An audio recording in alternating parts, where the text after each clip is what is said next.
And right then and there, my heart just broke and I couldn't wait no longer. A few weeks before that, we went to a funeral, and the Lord was working mightily in that service. And I just remember crying the entire time because I realized that if I died right then and there, I would not go to heaven, I'd go to hell. Hell's a real place.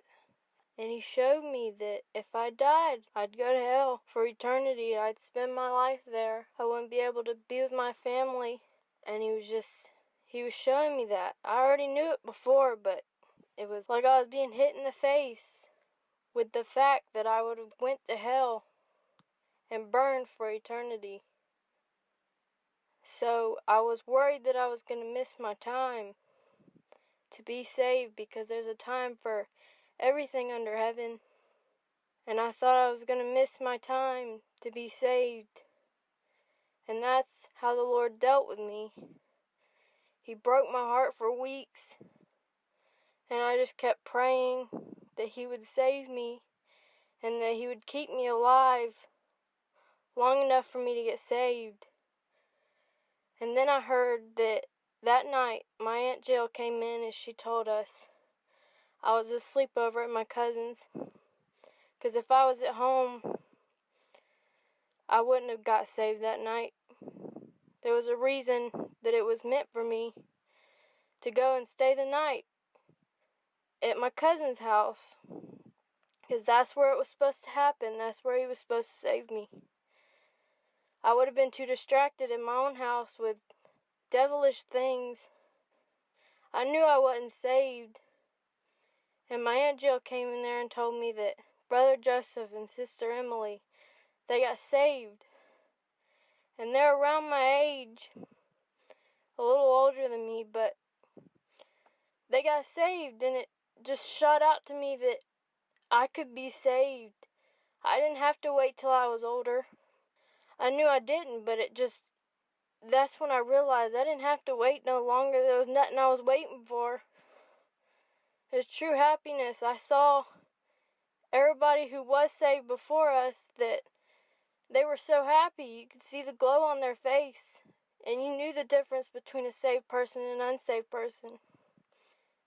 And I thank the Lord that He put me in my family, the one I was born into, raised in a church, with the daddy I have, the mama,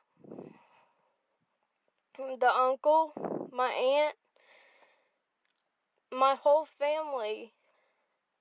I'm blessed to have them, and I was blessed to be put in this family, and I thank the Lord for that.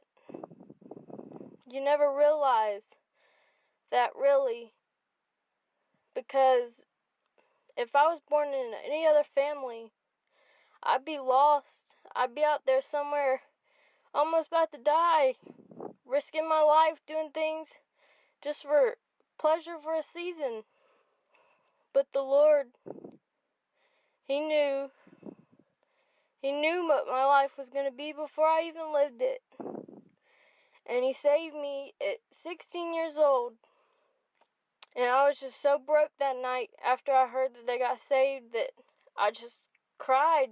I usually don't cry in front of people like that, but I couldn't help it. The Lord was just bringing it out, and I just kept crying and crying because I couldn't control it. It was just, I just kept crying, and I had to leave the room because I couldn't really get down on the knees in my heart right then and there, so I had to leave the room. I went in my cousin's old room, and I sat down there. I wasn't on my knees. You don't have to be on your knees. You just got to be on the knees of your heart. And I was on the knees of my heart, and I was begging the Lord to save me, because I could die any minute, and I don't want to go to hell. I wanted to go to heaven, and I just gave everything up because there wasn't nothing to live for. Because true happiness is the salvation that He gave me that night. And I just kept praying and praying, and it was close to midnight. And before that, I could not go to sleep. I'm usually tired right then, but I couldn't go to sleep because the Lord was going to save me that night, and He kept me up. And I just couldn't go to sleep because I was so broke and so contrite. And I just couldn't get any sense of relief. So I took it to the Lord in prayer. And I just poured my heart out to Him. And I felt the burden just being lifted. And I got a sense of relief enough to just close my eyes. I could go to sleep.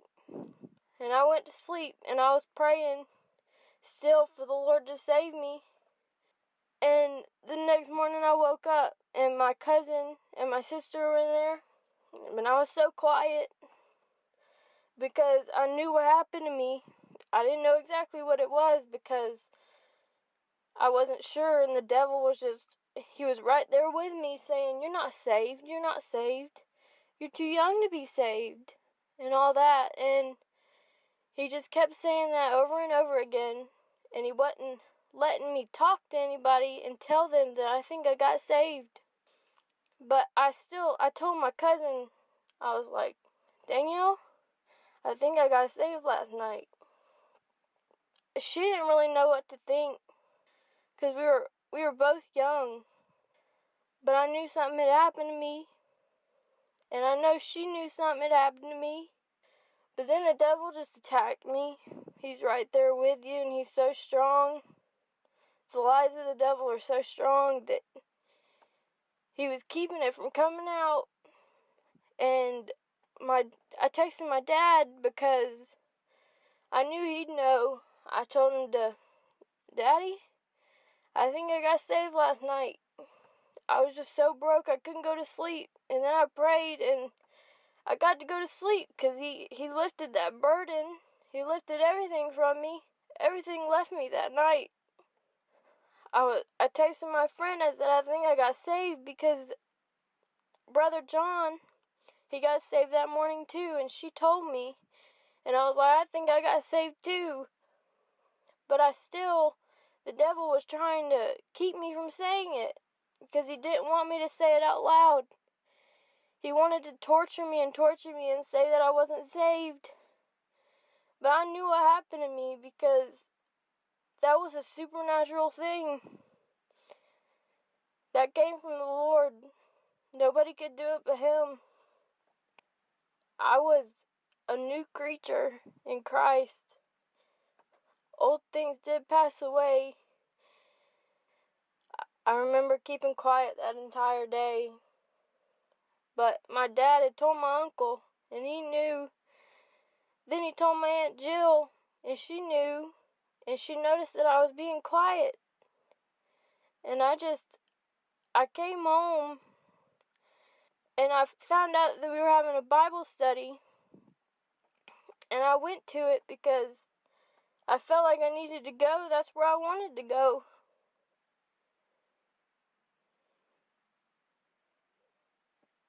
I went to that Bible study that night, and the man of God was preaching for everybody who didn't have their assurance. And he said my name. I was thinking in my head, "Lord, please make it known to me. The devil is torturing me with it."